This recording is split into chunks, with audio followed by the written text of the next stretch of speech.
Cette présentation s'inscrit dans le cadre du projet final du cours CR420, Service réseau avancé. L'objectif est de présenter un protocole sous-jacent à un service réseau, en expliquant son rôle, son fonctionnement et son impact. J'ai choisi de vous parler du protocole HSRP, un protocole de redondance de passerelle développé par Cisco. Voyons tout d'abord pourquoi la redondance de passerelle est essentielle en réseau.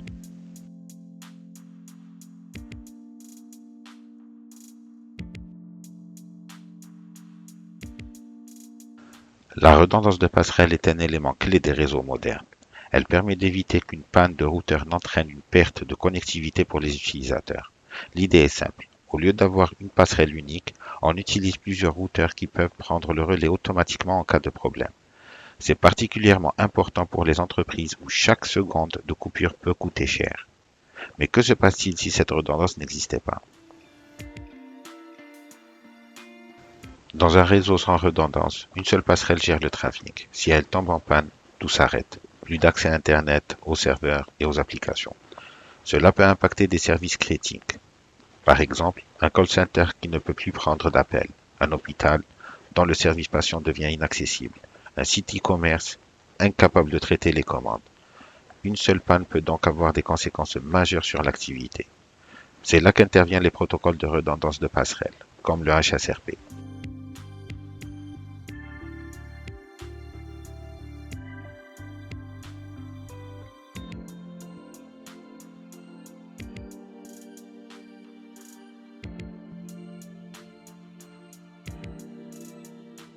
HSRP est développé par Cisco. Il permet d'avoir plusieurs routeurs qui travaillent ensemble pour assurer une seule passerelle virtuelle. Un routeur actif gère le trafic et un routeur stand-by prend le relais si nécessaire.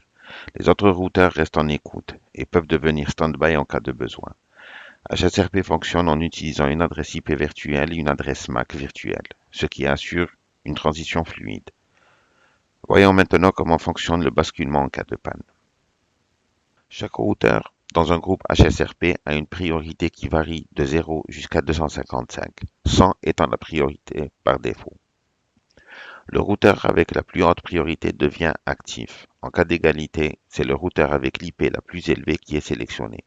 Le routeur actif envoie des messages Hello toutes les 3 secondes au routeur standby. Si le routeur standby ne reçoit plus de messages pendant 10 secondes, il devient actif. HSRP peut être configuré par des VLAN, permettant une répartition de charges. Concernant l'adresse MAC HSRP et le fonctionnement ARP, le HSRP attribue une adresse IP virtuelle qui sert de passerelle pour les hôtes. Une adresse MAC virtuelle est générée.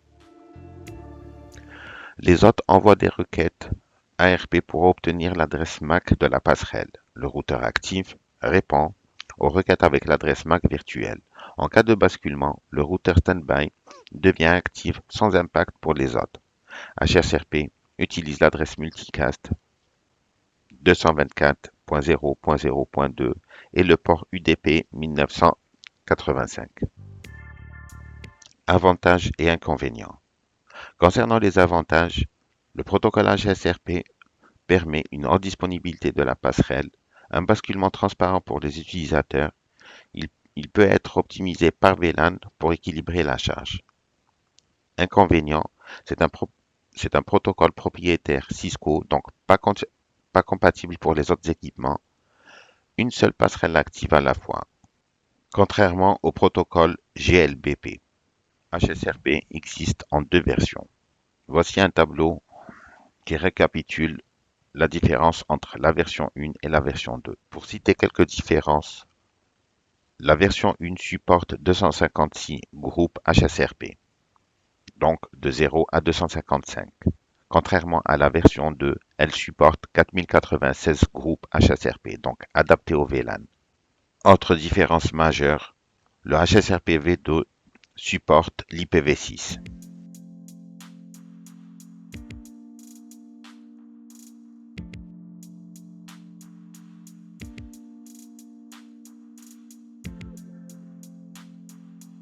Pour garantir une haute disponibilité, plusieurs protocoles de redondance de passerelle ont été développés. Une comparaison entre les principaux protocoles utilisés. Le VRRP est un protocole standard, donc compatible avec plus de matériel. Le GLBP permet d'équilibrer la charge entre plusieurs routeurs, ce que le HSRP ne fait pas. Cependant, ces protocoles présentent des risques s'ils ne sont pas bien sécurisés. Voici quelques vulnérabilités. Comme le HSRP repose sur des messages d'échange entre routeurs, il peut être vulnérable à des attaques comme le HSRP spoofing. Un attaquant peut usurper l'identité de la passerelle en envoyant de faux paquets HSRP avec une priorité plus élevée. Cela peut permettre une attaque man in the middle, où le pirate intercepte le trafic des utilisateurs. Voici quelques bonnes pratiques. Pour éviter toutes ces vulnérabilités, il faut activer l'authentification MD5, filtrer les paquets avec des ACL et surveiller le réseau avec des serveurs de monitoring tels que Syslog ou SNMP.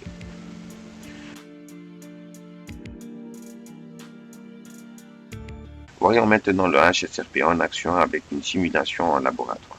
L'objectif de ce laboratoire est de mettre en place une redondance de passerelle en utilisant le protocole HSRP, afin d'assurer la haute disponibilité et la résilience du réseau. En cas de défaillance d'un routeur de distribution, un autre prend automatiquement le relais, garantissant ainsi une continuité de service pour les utilisateurs. L'architecture du réseau est basée sur une hiérarchisation en 3 niveaux, donc 2 routeurs cœur, 2 routeurs de distribution et 4 switches d'accès connectant les utilisateurs.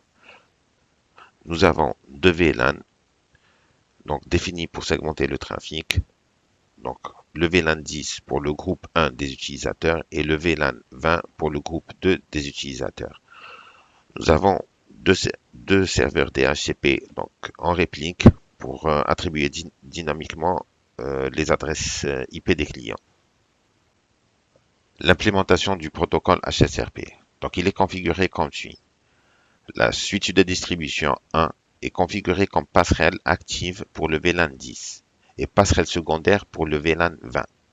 La suite de distribution 2 est configurée comme passerelle active pour le VLAN 20 et passerelle secondaire pour le VLAN 10.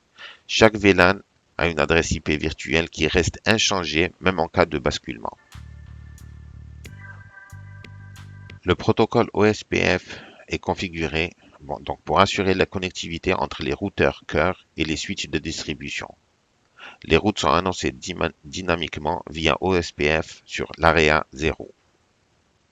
Pour la gestion du réseau avec VTP et Spinning Tree. Donc, le VLAN Tracking Protocol est configuré sur la switch de distribution 1 et 2 en mode serveur et sur les switches d'accès en mode client. Cela permet une gestion centralisée des VLAN. Le Spinning Tree est en mode PVST et est utilisé pour éviter les boucles réseau et optimiser les chemins. La switch de distribution 1 est route pour les VLAN 10 et la switch de distribution 2 est route pour les VLAN 20.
finir, récapitulons les points clés du protocole HSRP.